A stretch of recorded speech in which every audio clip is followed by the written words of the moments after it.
British police came into the embassy and arrested Julian. This is one example of many, many acts of persecution, deliberate torture of Julian. I mean, I felt there was danger. The only right decision! No extradition! I'm all right. I'm here with you. The concern for us, Julian's family and friends, is that Julian's not here with us.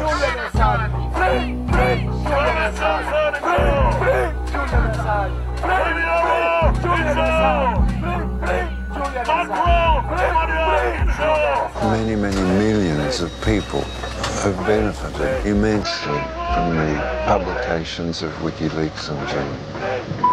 If you just want to take one example, is the collateral murder. And the helicopter pilots and the gunner murder these people. This is a war crime. And yet Julian has to be extradited for reporting a war crime. Si Assange est extradé vers les États-Unis, alors ça fera peser un poids sur le journalisme d'investigation en général. Para mí está en juego la libertad de prensa, la libertad de acceso a la información, de hacer un periodismo independiente, veraz, sin limitaciones. Esto incomoda mucho al poder. It's a vindictive persecution, which is an attack on press freedom worldwide, and it should be fought by all means.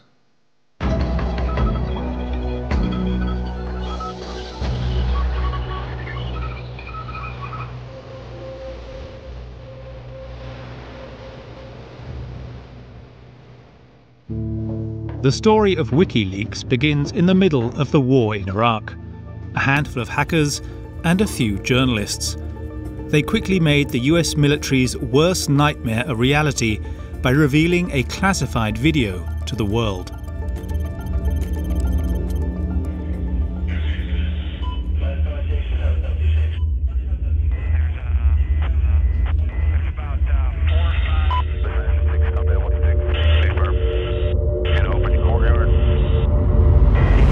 When I first saw it, actually it didn't have that much impact on me. Because I didn't know where it was, when it was, what was the circumstances, who were these people, etc. It was only by following the path through the thing and seeing how relaxed and sort of innocent most of the people were in the video that the carnage then became so outrageous. The video is complex. To better decipher it, the founder of Wikileaks and his team moved to Reykjavik, the capital of Iceland.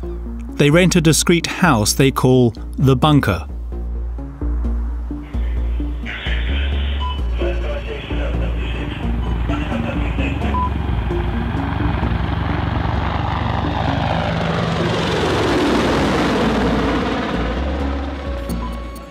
It's July 2007. An Apache helicopter flies over a neighborhood in Baghdad. The onboard camera spots a group of Iraqis on the ground. Two of them are carrying weapons. The pilot, in radio contact with his base, requests permission to fire. Hotel 26, Crazy Horse 18, have 5 to 6 individuals with AK-47s. Request permission to engage. Once I started discovering more and more detail, this is when it became more emotional. So to understand that, yes, this person was a journalist from Reuters, and this was a driver from Reuters. Among the victims, Wikileaks identifies Saeed Shamar, a Reuters assistant driver, and photographer Namir Noor Eldin. The helicopter pilot obviously sees Namir and Saeed as insurgent, and instantly decides that the cameras are weapons. An RPG. All right, we got a guy with an RPG. Firing.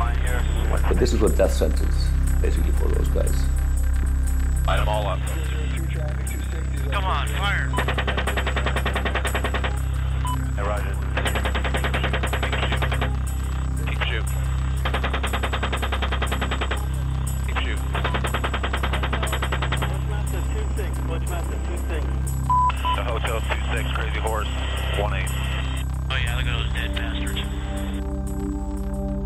few minutes later, the nature of the incident changes.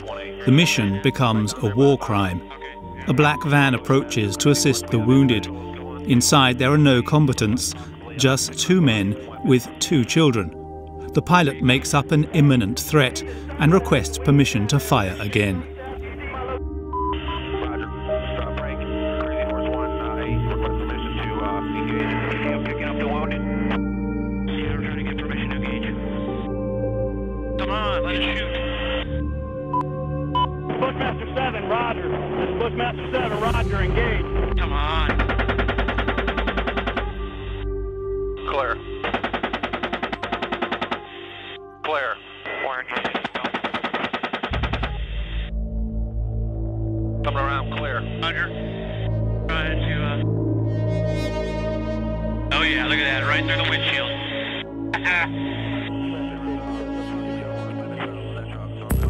On the ground, corpses everywhere. The helicopter then captures on film the arrival of a group of soldiers.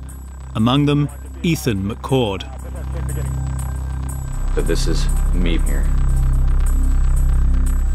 I was one of about 6 who were dismounted at the time, running up onto the scene. I had never seen anything like that before. I saw on the corner what appeared to have been 3 men. They were completely destroyed by the 30mm rounds. Clear. It almost, to me, didn't seem real. It kind of seemed like something that you would see out of a bad horror movie. The soldier realizes the severity of the incident as he approaches the van. He locates 2 wounded people, a 4-year-old girl and a 10-year-old boy.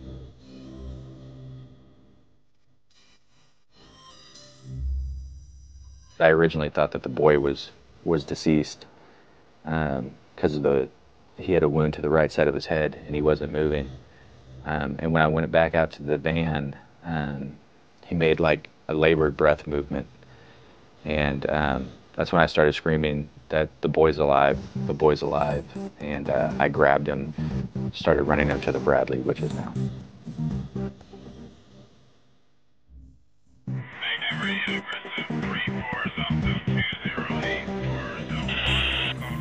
At this point, he looks up at me, and I look down at him, and I told him, "It's going to be okay. I have you. Don't worry. It's going to be okay." And his eyes rolled back into his head, and at that point, I thought that he possibly had just died in my arms.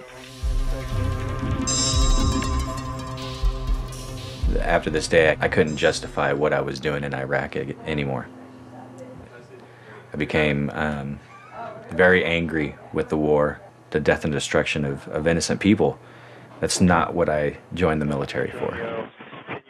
On April the 5th, 2010, Wikileaks publishes the video online. The public discovers the true horror of this war. In Baghdad, the families of the victims learn of what happened.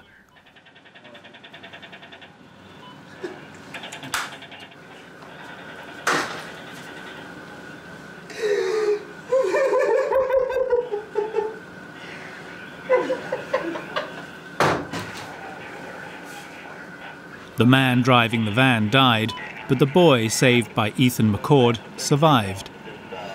جينا من بيت عمو رحنا البيت. من المدرسة. أنتوا لمن كنتوا تحاولون تساعدوا؟ الجرحى. نشيلهم. ها؟ نشيلهم. يعني أنتوا ليش رحتوا بذاك الموقع؟ احكي لنا شوية، طول لي بالكلام حبيبي.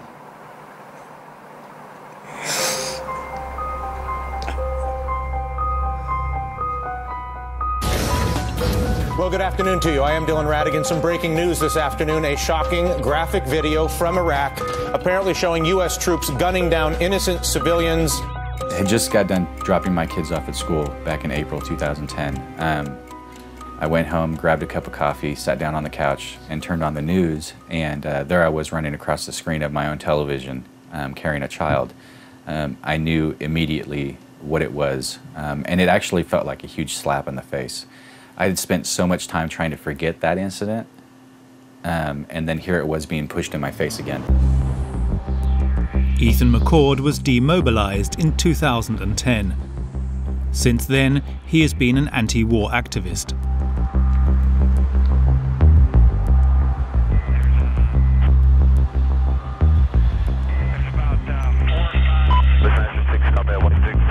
The collateral murder release was very important. The video is iconic, it's symbolic.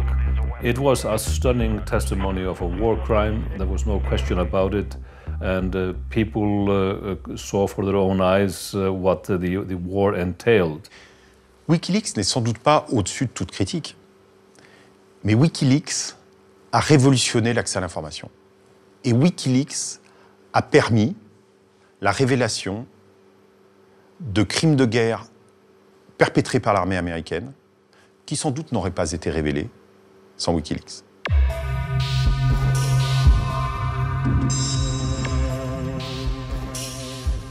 WikiLeaks explodes on international media.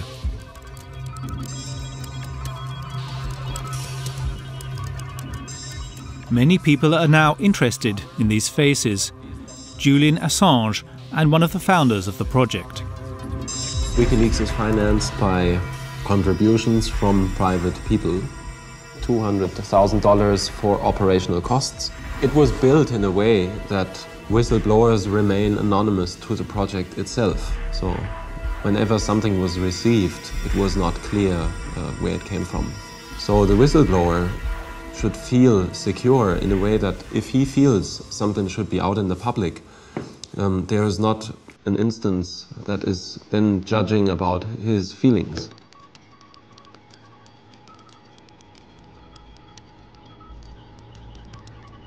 WikiLeaks grants total anonymity to all its sources. Just 1 month after the video was broadcast, the US Army arrested a young soldier not far from Baghdad.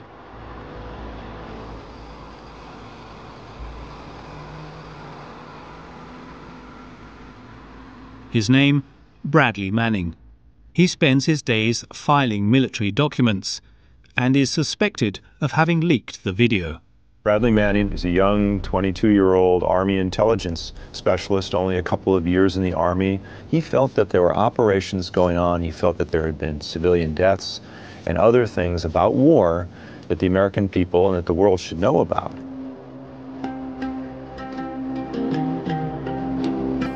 The question is, how was he able to download all this information without drawing suspicion to himself? So in fact, he told people, apparently, that when he was actually downloading some of this sensitive information onto a CD, he was actually listening to Lady Gaga. I mean, it wasn't true at all, but that's what he told people. And they said, oh, okay, that's fine. Now we understand why he's spending so much time, why it's taking so long for him to do whatever he's doing. With high levels of clearance, Bradley Manning downloads millions of confidential documents, military reports, diplomatic cables, strategy memos about Iraq and also Afghanistan. Bradley Manning first offers his documents to the Washington Post and the New York Times, who don't respond.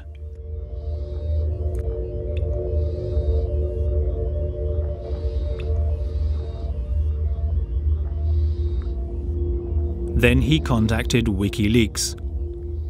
Alone, the soldier is in a vulnerable position. He chats with Adrian Lamo, a young hacker, telling him everything.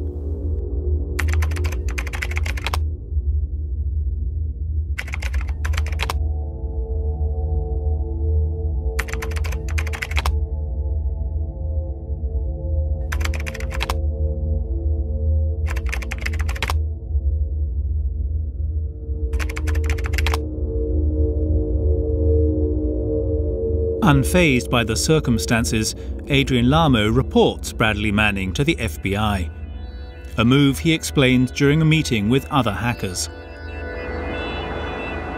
What I was doing at that time is what I do believe Private First Class Manning was doing, which is acting one's conscience. In that case, I felt compelled. Compelled, I don't believe, is too strong a word.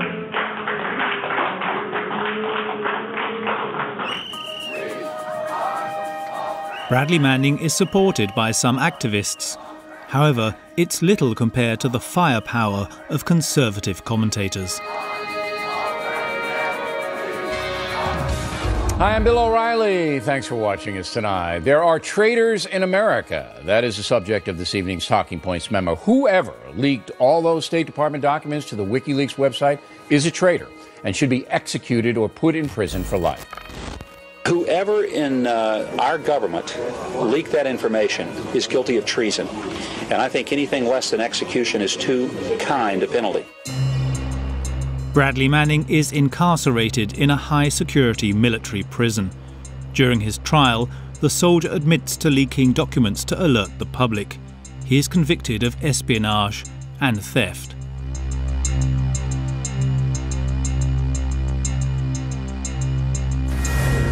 "35 years behind bars. That is the sentence for this man, Bradley Manning, the U.S. soldier convicted of the biggest breach of classified data. The fate of Bradley Manning does not prevent WikiLeaks from continuing its affairs. The site is now associated with international press, including The Guardian. In the property of the news giant, a headquarters is set up to analyse over 90,000 documents, this time about Afghanistan. We set up a secret office on the 4th floor of this building that nobody else was allowed in. And we had this kind of little international bunker, or war room. And essentially what we found were there were some 92,000 documents. These are incident logs, war reports in Afghanistan and to some parts along the Afghan-Pakistan border. And we did a lot of work on going through these logs, trying to decode them. A lot of them were written in an almost impenetrable military jargon, full of abbreviations and acronyms. One of the main findings that we came up with these documents was that the Pakistani Military and Intelligence Service, the ISI, very closely supports some of the Taliban and other insurgent activities in Afghanistan as a way of keeping the coalition forces off balance. Whistleblowing website WikiLeaks does it again. Last time it was Iraq, this time it's Afghanistan. The discoveries make the front page of the New York Times, Der Spiegel, and of course The Guardian, by doing so validating the work of WikiLeaks.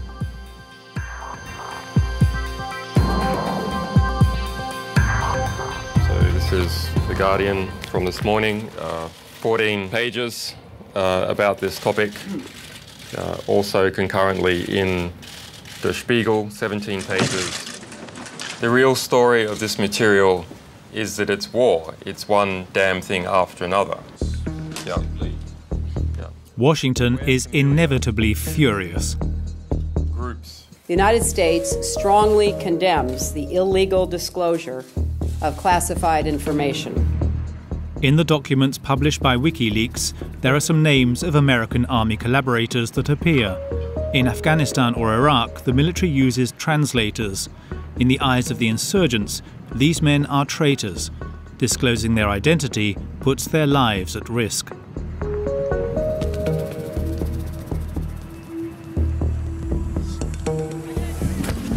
Good afternoon. At the Pentagon, WikiLeaks is denounced as a criminal organization. The battlefield consequences of the release of these documents are potentially severe and dangerous. Mr. Assange can say whatever he likes about the greater good he thinks he and his source are doing, but the truth is they might already have on their hands the blood of some young soldier or that of an Afghan family. It was, of course, unfortunate that some names were actually published there. But it has been overplayed quite a bit with very dramatic and ridiculous words from Pentagon that WikiLeaks might have blood on its hand. And that coming from, organization which have, quite a bit of blood on its hands is almost hypocritical. And as of now, there have been no reported incidents of anyone that has been hurt by this information.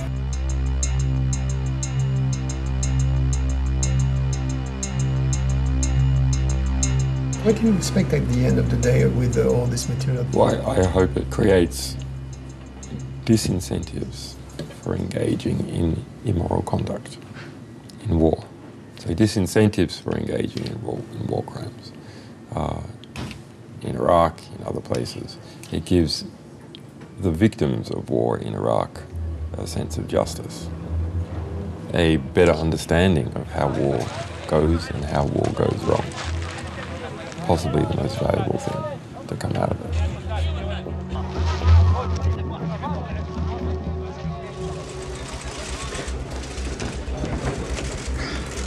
WikiLeaks is releasing one story after another. Afghanistan, Iraq. The media world is asking the same question. Who is this enigmatic Julian Assange? The founder of WikiLeaks covers the front pages of magazines.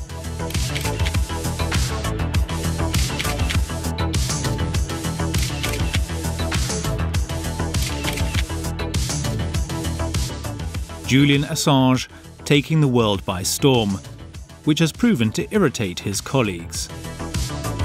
Julian's approach was to just rush things and to blast out those few big leaks.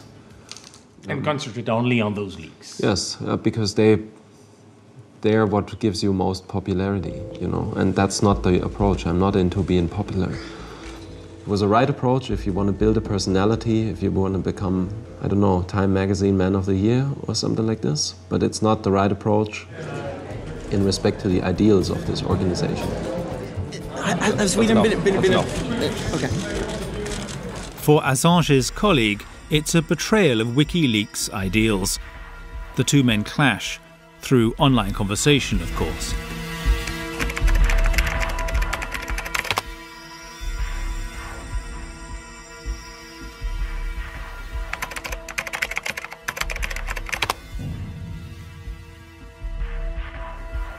He suspended me for being disloyal and insubordinate and stuff like this. So this is some kind of weird military terminology that he uses himself to deal with people he is working with. You felt betrayed? Yes, because I did not betray him, and I did never ever betray WikiLeaks. Daniel Domscheit-Berg leaves WikiLeaks in 2010. Criticized by his friends, Julian Assange is hated by his enemies, who sometimes call for his execution publicly. A dead man can't leak stuff. This guy's a traitor, a treasonous, and illegally shoot the son of a. Well, I think Assange should be assassinated, actually. I think Obama should put out a contract and maybe use a drone or something.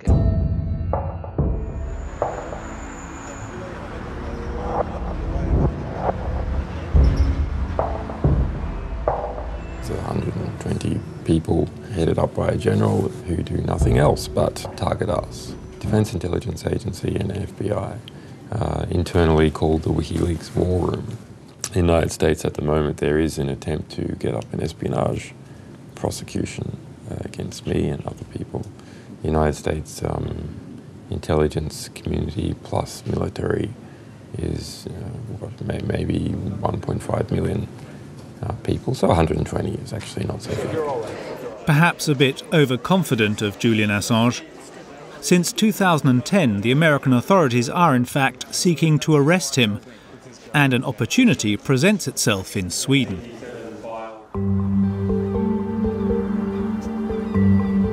In the summer of 2010, two young women accused Julian Assange of having consensual but unprotected sex. The press takes the case and speaks of a suspicion of rape.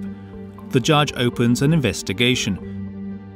Without proof, the proceedings are first cancelled, but it is surprisingly revived. Julian Assange accuses WikiLeaks of political manoeuvring.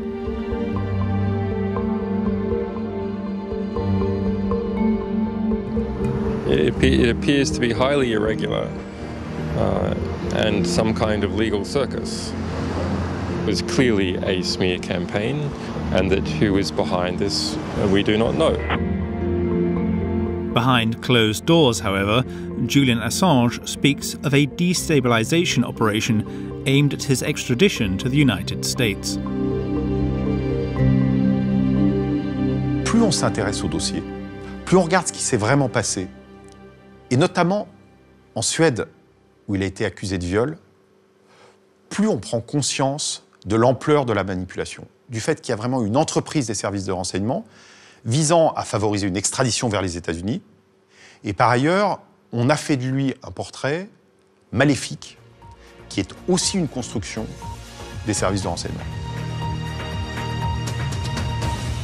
British police have arrested the founder of the Wikileaks website, Julian Assange. The Wikileaks founder has been arrested by British police over sexual assault claims in Sweden. In December 2010, British police issue a Swedish arrest warrant. Imprisoned in London for a week, Julian Assange denies all accusations of rape. For a year and a half, he does everything in his power to not be handed over to Sweden, which is, according to him, the first step of his extradition to the United States. When all legal remedies were exhausted, Julian sought refuge in the Ecuadorian Embassy, and they decided that he had a reasonable fear of extradition to the United States and granted him safe haven in the Ecuadorian Embassy. The Assange case mobilized the most acclaimed lawyers in the world, among them a historical figure of Spanish justice, former magistrate Baltasar Garzón. He coordinates, free of charge, the defense of the Wikileaks founder.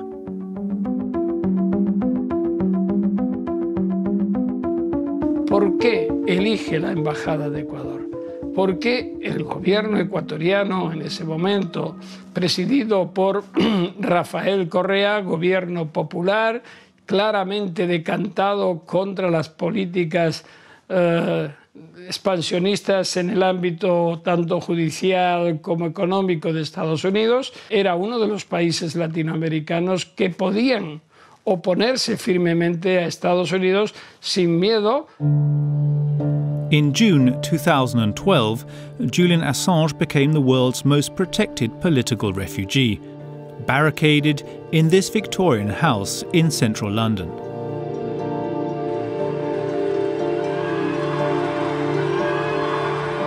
I ask President Obama to do the right thing. The United States must renounce its witch hunt against WikiLeaks. What appeared to be temporary will continue on for 7 long years. Julian Assange receives many visitors, lawyers, ministers, journalists, always in the confines of 4 walls. Ça, c'est une photo qui a été prise dans une salle dont Julian Assange avait la jouissance le soir. Et moi, je me souviens avoir dîné dans cette salle, sur ces fauteuils, avec lui.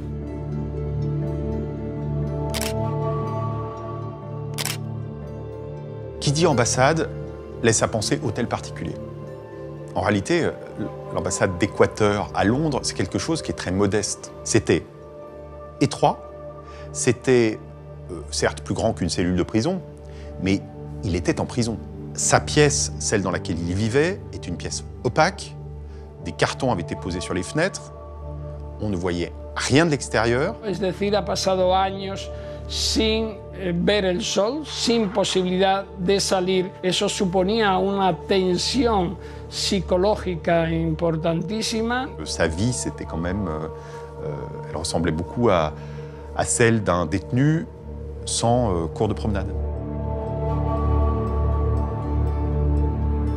Mi trato con Julian Assange era muy habitual, prácticamente 2 veces al mes.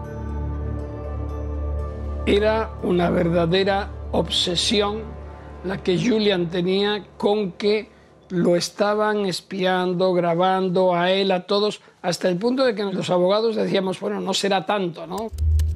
Obsessed with his safety, locked inside, Julian Assange and his team keep on working. In 2015, new discoveries make the front page of French papers.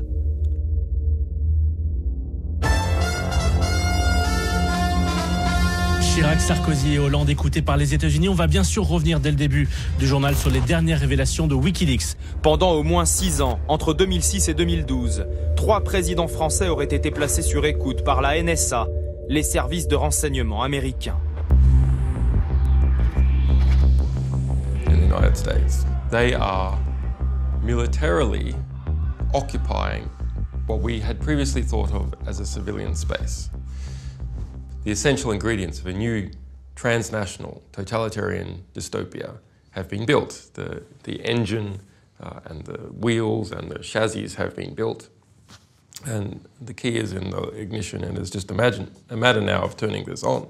And actually it has been turned on for some people. WikiLeaks is an example of it spreading even to a media organization.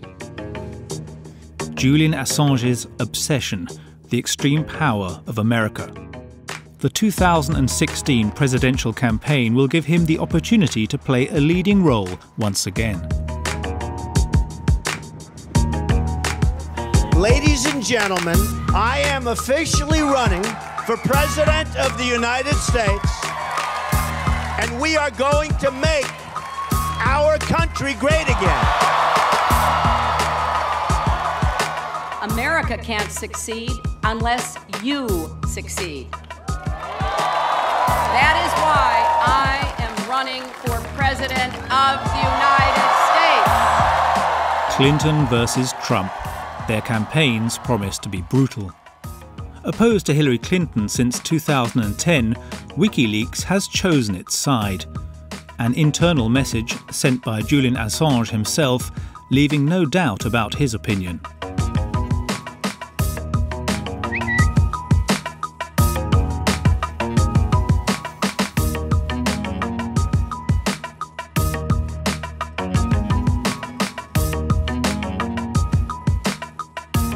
What we are drawing attention to is the amazing transformation of Hillary Clinton and the Democratic Party into being the national security party and the national security candidate. In the American liberal press, in falling over themselves to defend Hillary Clinton, are erecting a demon that is going to put nooses around everyone's necks as soon as she wins the election, which he is almost certainly going to do.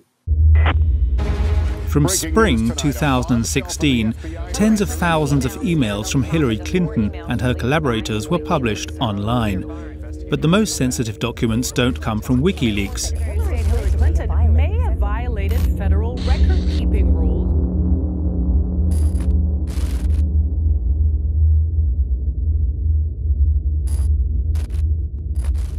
They are revealed by a so-called Guccifer 2.0. When Guccifer appears on the web, WikiLeaks partners with the mysterious source to get more information.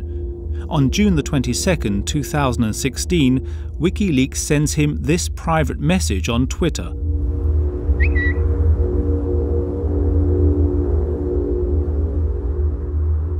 New message, the 6th of July.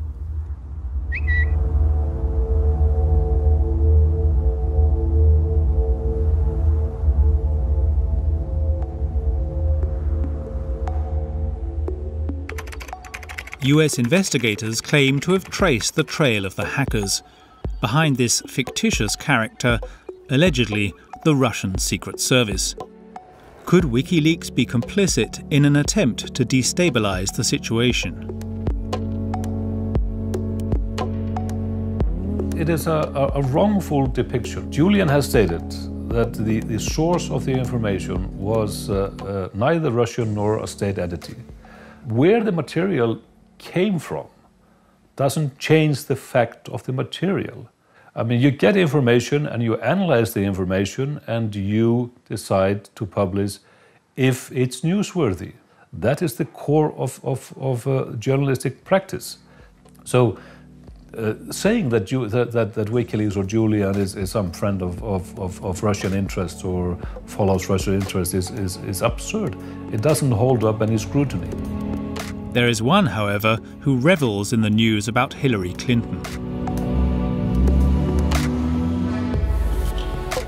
I'll tell you, this WikiLeaks stuff is unbelievable. WikiLeaks, that came out on WikiLeaks. WikiLeaks, I love WikiLeaks.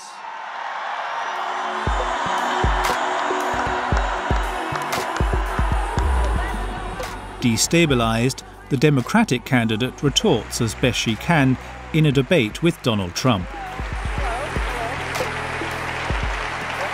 The Kremlin, meaning Putin and the Russian government, are directing the attacks, the hacking on American accounts to influence our election. And Wikileaks is part of that, as are other sites. In November 2016, Donald Trump was elected President of the United States. I pledge to every citizen of our land that I will be president for all Americans, and this is so important to me. President Trump did not remain pro-WikiLeaks for too long. In 2017, the site publishes new findings from the CIA, and consequently, his administration's attitude towards WikiLeaks changes dramatically.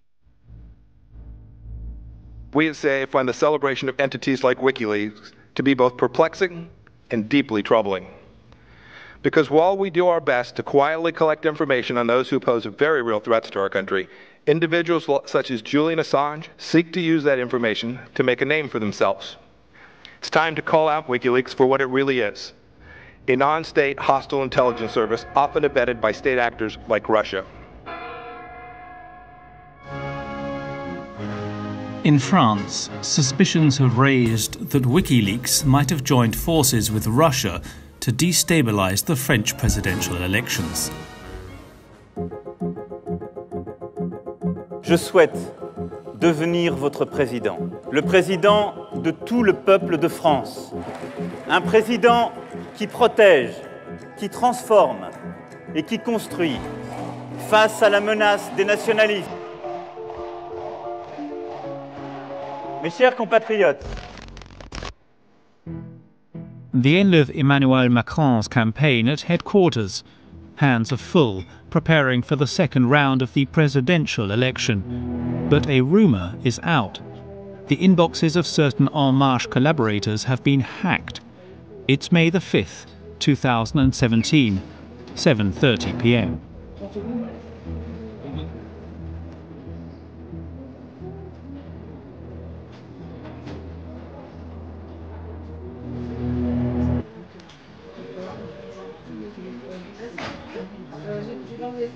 Vers la fin de journée, il commence à y avoir des rumeurs sur Twitter. On dit qu'il y a des choses qui vont sortir. Puis il y a des premiers éléments dont on parle. Et il y a un moment, je vois le lien de téléchargement qui est partagé. Donc je le télécharge immédiatement.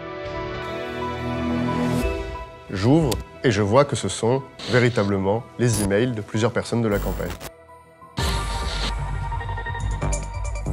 Plusieurs milliers de documents d'emails du mouvement En Marche ont été piratés, massivement diffusés sur Internet et les réseaux sociaux à moins de 48 heures du second tour de la présidentielle. The emails are posted on a website called 4chan by an unknown source.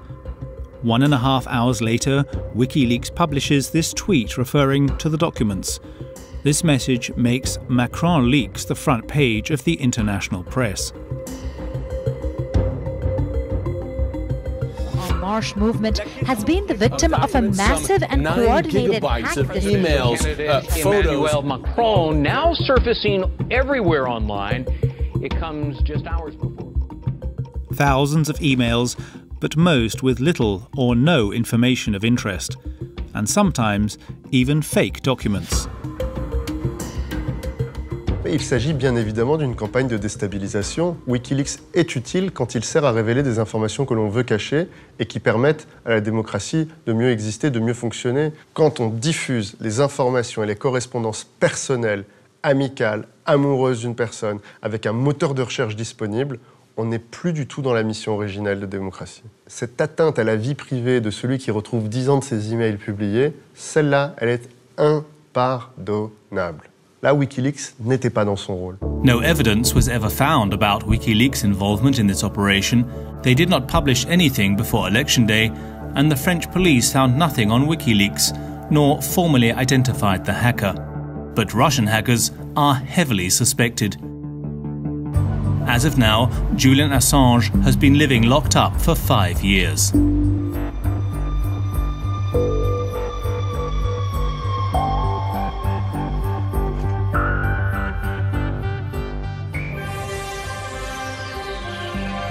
A rare look inside the Ecuadorian Embassy in London. A private security firm that allegedly spied on Assange during his asylum in the Ecuadorian Embassy in London. In surveillance video obtained by Spanish newspaper El País, he's seen in shorts and a tank top, skateboarding.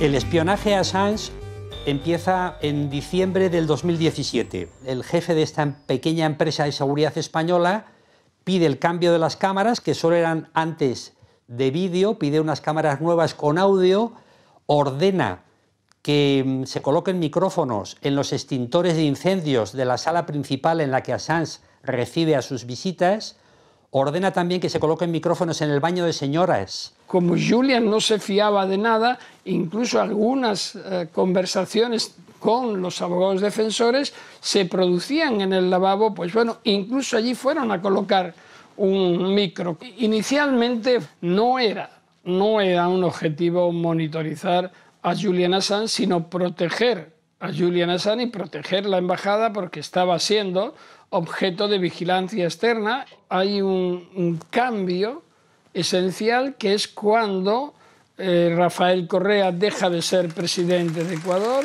e ingresa Lenin Moreno,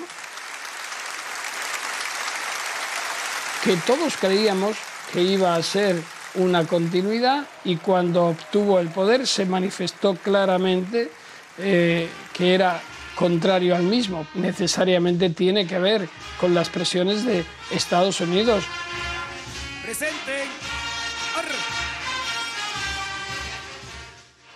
Y ahí comienza lo que finalmente se ha descubierto, que es una acción invasiva a todos los niveles, tanto respecto de Julian, de su ámbito más íntimo, y de todos los que le visitan, y especialmente de los abogados de la defensa, que pasan a ser objetivo también para saber qué hacen, qué hacemos, qué opinamos, cuál es la estrategia. Estaban monitorizando todo. Julian Assange is monitored 24 hours a day. On the job, a small Spanish security company, UC Global.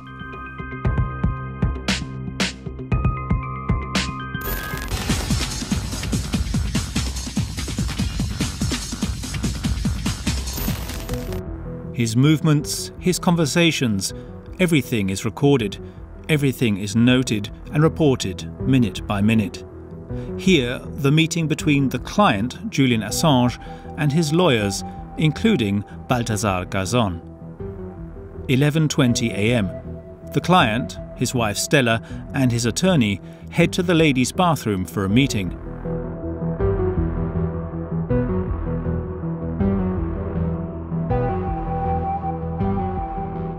Here's the man who manages UC Global, David Morales, a former Marine commander of the Spanish Army.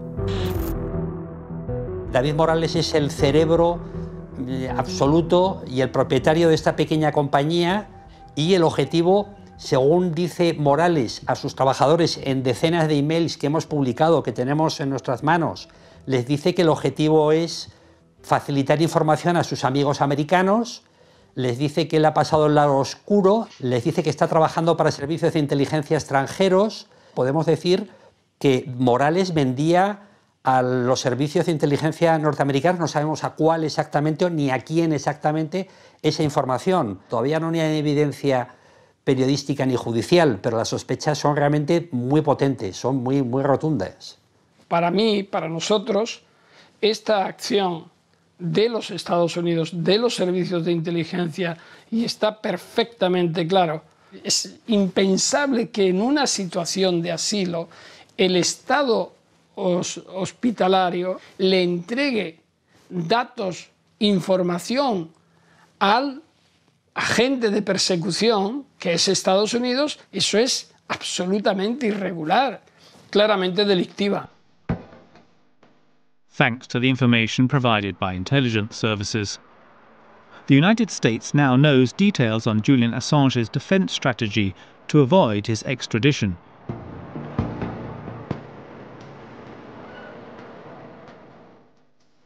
In 2018, the founder of Wikileaks is officially accused of espionage. American pressure on Ecuador is increasing. Julian Assange becomes a priority target. On April the 11th, 2019, Ecuadorian President Lenín Moreno appeared on national television. Buenos días. Ecuador es un país generoso y de brazos abiertos.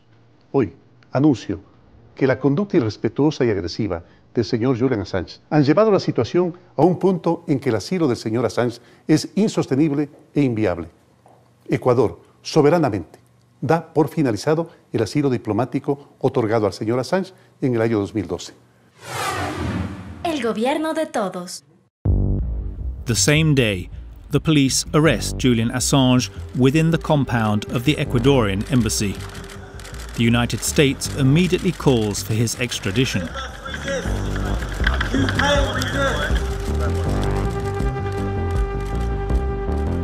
Después de su extracción de la embajada, fue en una prisión de alta seguridad de Belmarsh, en unas condiciones de aislamiento absoluto. Llegamos a temer por su equilibrio mental.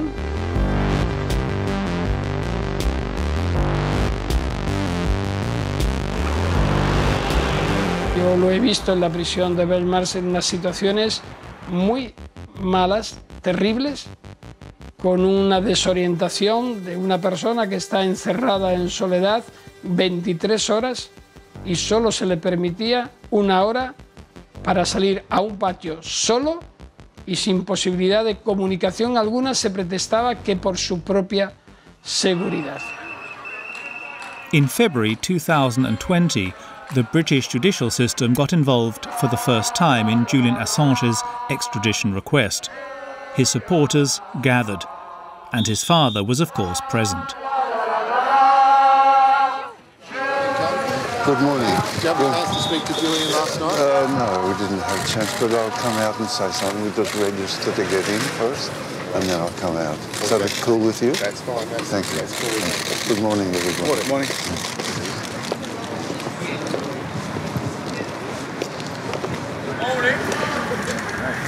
Good morning. In the pen. Thank you very much, sir. Thank you. Exceptionally, the hearings take place inside the prison.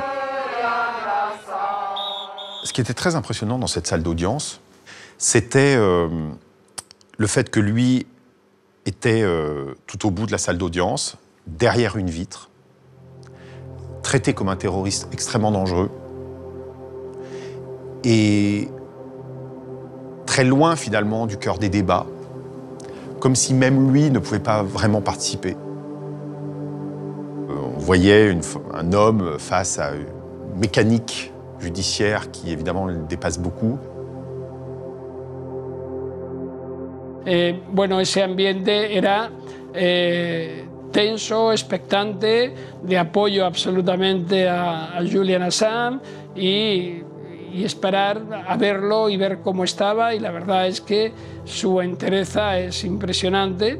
Je me souviens de ce procureur qui évoque toutes les personnes mises en danger par Assange, mais qui n'est pas capable d'en citer une, qui n'est pas capable de citer un cas.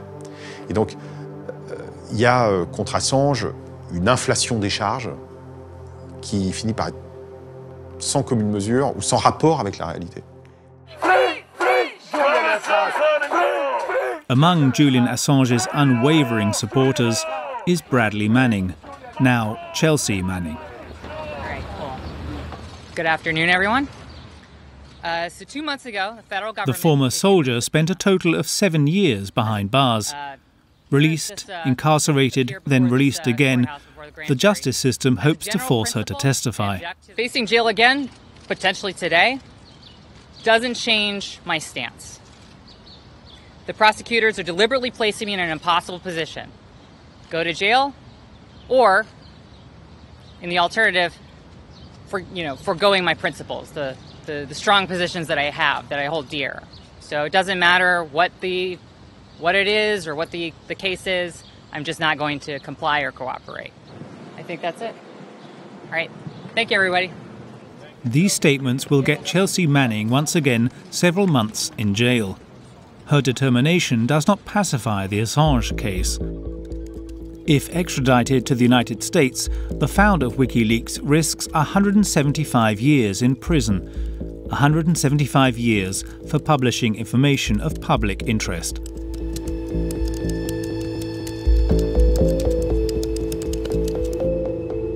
There is only one journalist that is detained and held in prison for doing his job as a journalist in Western Europe, and that is Julian Assange. A Assange se le pueden criticar algunas cosas sobre su personalidad, su forma de ser, pero obviamente lo que no se puede criticar es que ha hecho una aportación realmente relevante a la libertad de información. Ce qui est visé dans la procédure, c'est cette contribution au journalisme. Et c'est ce qui fait que c'est aussi dangereux. Breaking news out of London this morning. WikiLeaks founder Julian Assange cannot be extradited to the United States. On January the 4th, 2021, the British courts ruled that due to Assange's psychological state, he would not be extradited, a half-hearted victory for his supporters, as the United States is still not giving up. The lawyers for the US government indicated they would appeal the decision. They should not. And there should be a call out and pressure on the US side to drop the appeal, to say enough is enough. Julian Assange is not in the clear just yet. The WikiLeaks founder is still facing extradition to the United States. El contenido de la extradición de Estados Unidos ha tenido posibilidad de demostrarse en el juicio de extradición que obedece firme y estrictamente a una persecución política. Et donc, l'enjeu de l'extradition d'Assange, c'est un enjeu pour une personne, pour un individu, mais c'est un enjeu pour cette fonction sociale qu'est le journalisme, et donc pour le droit à l'information de chacun des citoyens.